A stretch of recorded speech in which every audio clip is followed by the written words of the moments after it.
Hey, my man, can I help you? You don't remember me, huh? Damian. You're watching Black Tree on TV. Honored to be sitting here with you, man. Really big fan of the work you've been doing. I love the movie, got to see it Friday. Now, I'm a South Central native, born and raised, so I'm very particular when my city's, displayed on screen and when people are playing people from my city. You did a great job. What did you do? What research? Who did you look into, whether it be actors or rappers? I went there. I hung out there. I listened. I really, really listened. Nipsey. Yeah, there we go. Yeah. I listened to Nipsey. I don't think Nipsey has a song I haven't heard at this point. Watched his interviews, watched the way he carried himself. I also watched the guys he was around. And was like, okay, there's something there too. Yeah. And why Nipsey? Nipsey is about the people, and I feel Dame is from the people. He's blue collar. He's proletariat. He is him. Right. He's that guy. You know what I mean? You don't want to run into him, but that's the guy. He's also the guy you call. You know what I mean? And Nipsey is that to me. You know what I mean? And yeah, so I took that essence, and it's in the voice. Right. It's in the voice. It's in the delivery. And then of course I do my spin on it and just try to be respectful. How long were you locked up? 18 years, bro. I know I've been away a long time, but I still got gas in the tank. Come by the gym. Thank you. Again, you did a phenomenal job with it. Again, watching your interviews, you're very humbled. You're very level-headed, and right now your star is rising and shining brighter. How are you maintaining, your sanity and your humbleness? Oh, I don't think.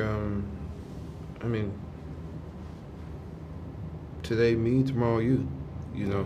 Something that's quite terrifying is when they say, "Oh, you're having a moment." You go, "Oh, damn." Moments are fleeting, Yeah. And so that's quite ominous, isn't it? Yeah. You know what I mean? So I just think about that. It's like this is what's happening now. But it's always been happening. It's just now people are paying attention to it. And that's cool. That's cool. And yeah, just keep it moving. Yeah. Always keep it moving. I brought you into my home, bruh. You met my family. I put money up for you. Put the gloves on your hands like you asked. That's enough, Jolie. You put the gloves on my hands? Oh, homie. You must be punchy. Because if memory serves, you used to carry my gloves. Get your shit and get out the gym. One thing the film addresses with your character specifically is kind of this crabs in a bucket mentality that we have. And again, me being from South Central, I see it, and I know certain neighborhoods that are similar have the same kind of problem, if you will. What responsibility do you feel, if any, for people who come from backgrounds like that to reach back and try to help, Oh, we have to. I think there's levels to it. When you reach a certain point, you can be a gatekeeper, or you can be a bridge builder. I call it a good witch or a bad witch. You know what I mean? You gotta pick a team. And don't fake the funk. Yeah. You know what I mean? If you ain't about the people, then keep it moving, and don't feed on the people. You feel me? Yeah. You know what I mean? Build the bridge. And understand. Again, today me, tomorrow you. But it's always us. You know what I mean? Yeah. So I would say, once we get past that, and it's gonna take time. It's been put in our culture. We didn't make it. It's been put into our culture. There can only be one. Me and Mike have busted that myth upside his head. Yeah. The poster's there. You see both of us there. And we got the queen there, Tessa, with us. Written. So it's not true. That's someone else's set of rules that they put on us. It's probably remnants from the Lynch papers. Yeah. You know what I mean? Yeah. Absolutely. And again, pleasure to talk to you. Love the movie. Really excited for everything you have next, man. Thanks, bro. They take your name, and they give you a number. That's how it starts.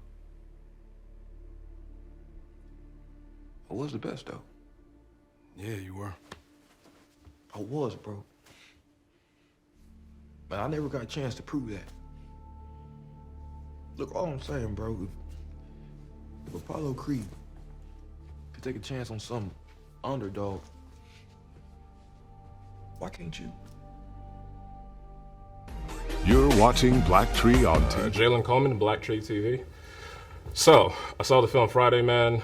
Really phenomenal. I think this should be in talks of like best actor, director, directorial debuts. Thank you, man. Appreciate No, that. man, you really, I love the anime influences you had in it. I think the choices you made are really bold. So, again, really loved it. Thanks, man.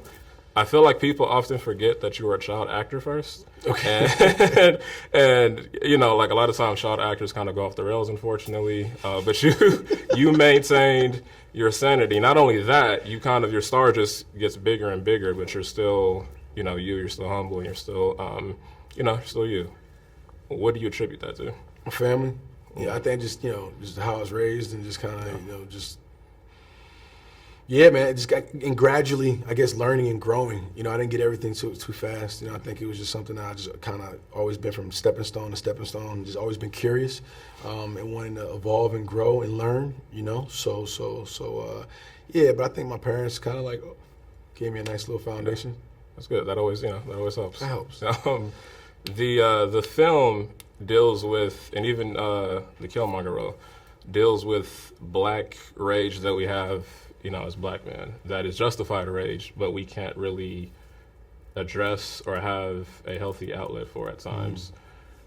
Was that your intention with this film and the roles you picked? I think I'm trying to say something with everybody. I think, Killmonger was a certain part of a conversation, you know what I'm saying? But like, that we needed to have, and T'Challa was the other, side of that conversation that we needed to have. And I think there was no right or wrong. I think there was a lot of gray area, and that's what life lives in, that gray area. And I was lucky enough to represent that one side of the conversation.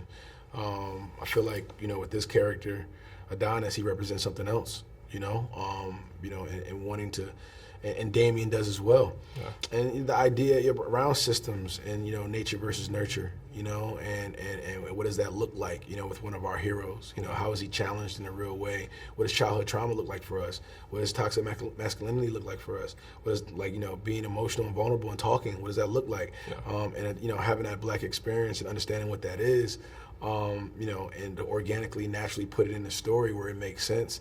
What does black love look like? What I'm saying? What does that family look like? What does the black ASL family look like? There's so many, tropes that are in there that I kind of wanted to talk about, and we got a chance to organically do that. Is there something else you want to tell me? Dee, you have got to open up at some point. I don't know what else to tell you. I need to understand what is going on. Some sad story? You trying to feel sorry for me or something? No, I don't want to feel sorry for you. I want to understand you. I want to know what is going on with you in my house. I don't want to talk about anything. I've been trying to forget it. It's dead. Leave it. Let it lie. I'm not talking about that shit no more.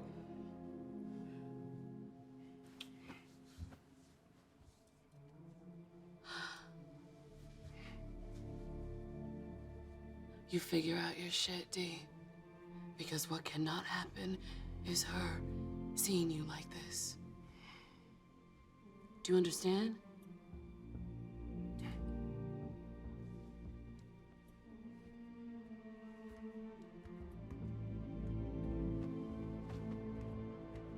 Do that. This is part shameless plug, but also genuine question. This film deals with the crabs in a bucket mentality. I'm shooting my first feature film this year titled Crabs in a Bucket. Dope. And watching this really, was inspiring and motivating. What responsibility do you feel as someone who is at a certain level to kind of reach back and help others? Oh man, well, if you know me, that's what I'm about. It's creating vehicles for other people, trying to create opportunities, what I'm saying, for other people. Like I enjoy putting people on, and putting them in position to win. And directing, which is kind of like another version of that. Trying to get the most out of people and bring the best out of them. I think is something that I enjoy doing. And the next generation, man, they're the future, man. They're supposed to fix things. Absolutely. They're supposed to help us. You know what I'm saying? So, but leading by example and being a good role model is like, it's part of the gig too. It's part of who I am. So I just try to make best decisions that I can and be mindful of that. Yeah. And that's the most important thing. Well, I'm looking forward to everything you have in the future, man. More directing and absolutely. Appreciate it, bro. Hey. How you feeling? I'm feeling good. How are you? Pretty good. Yeah? Yeah. A lot of coffee in me, so I'm A lot of coffee? A lot of coffee in me. Really? Yes. Did you travel? No. Well, no. I live in South Central, so I'm not too, yeah. Gotcha, yeah. Jalen Coleman, Black Tree TV. Honored to be sitting here with you. Saw the movie Friday night, really loved it. This is like one of my favorite franchises now. And one thing that I absolutely love is that in movies like this, sometimes like the love interest could just be like support and just there like, go. But Bianca's really like, her story is important and it's there. And it's even like interwoven within what Creed has, what Adonis has going on. Yeah, totally. Is that something that you fought for or was that already there? I didn't have to fight for it necessarily. It's something that we work on hard. You know what I mean? Like a lot of the things that I feel like have audiences seem to respond to and become sort of the things that we think of when we think of the character are things that are not ever in a first draft of a script. They're things that we sort of mine and figure out together. And I feel really lucky that I'm always invited into that experience of developing the character and figuring out how to make her, you know, have her own interior life and her own, you know, stuff going on. Has it always been that way within your career, or do you feel like it's now getting to that point? That's an interesting question. It's funny. Before I made Creed, it had not been that way. Okay. And I think working with Ryan Coogler really changed the game for me in terms of thinking around that kind of collaboration where you're really invited in to be a co-author. Yeah. And obviously not every project can you do that on. Yeah. You know, some arrive to you sort of fully formed. But I think also in the context of a sports movie, there were certain things that it felt like, yeah, you have to just continue to remind people of, you know, just to make sure that the female character has her own agency. And we know that she's not going to, you know, she still has to function in a certain way and she still has to support and that's the way that the character functions. But inside of that, how do we be really intentional around her feeling like a real human being and someone that could, if we had the space, occupy their own running time of a film because they have enough complexity going on. I think now I'm really in a space where I kind of, that's all I want to do. It's, you know, it's so fun to do that. And now I'm producing too, so I'm thinking so much more about story in a real macro way, you know. That is. Miss Producer, when's your next show? I don't really perform like that these days. Yeah, I took a break because I was having some issues with my hearing on stage. And now I'm trying to be careful and preserve what I got left. So I'm producing. Yeah. Not anytime soon. Still hard to get that part up though, right? Yeah, it's not the only thing I love, but it takes work.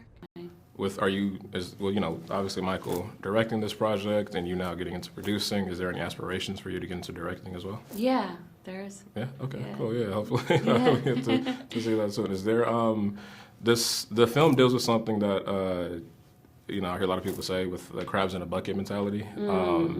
What responsibility do you feel, if any, to kind of reach back and be a helping hand to somebody? I mean, I think that's like, I think in the industry, particularly that I work in, it's really essential, you know? Like, for example, in conversations around like, which I feel really incredible about a movie like this where I feel like there was so much inclusion and diversity on the set, right? But in some of those conversations that I've had, even like I would say 5 years ago, people would say like, oh, well, we'd love to hire, you know, someone of color for this job or that job, but that person doesn't exist actually. There aren't enough. And so that indicates, first of all, that's a fallacy, but second of all, it's also a pipeline issue. Yeah. And so I think pipeline has to do with really getting into communities and saying like, hey, these jobs exist. Yeah. Are they of interest to you? And if they are, let's help you get there. Let's cultivate, you know, your talents and your skills and your interests. And so I think that's something certainly that Mike thinks a lot about and I think a lot about too in terms of mentorship and how do you create sort of that mandate and create a real system and infrastructure around that. And so I think that's everything, you know? Absolutely, yeah. Again, love the movie, fan of you. Can't wait to see what else you have coming up next. Appreciate Absolutely. You. Take care. You all have a good day.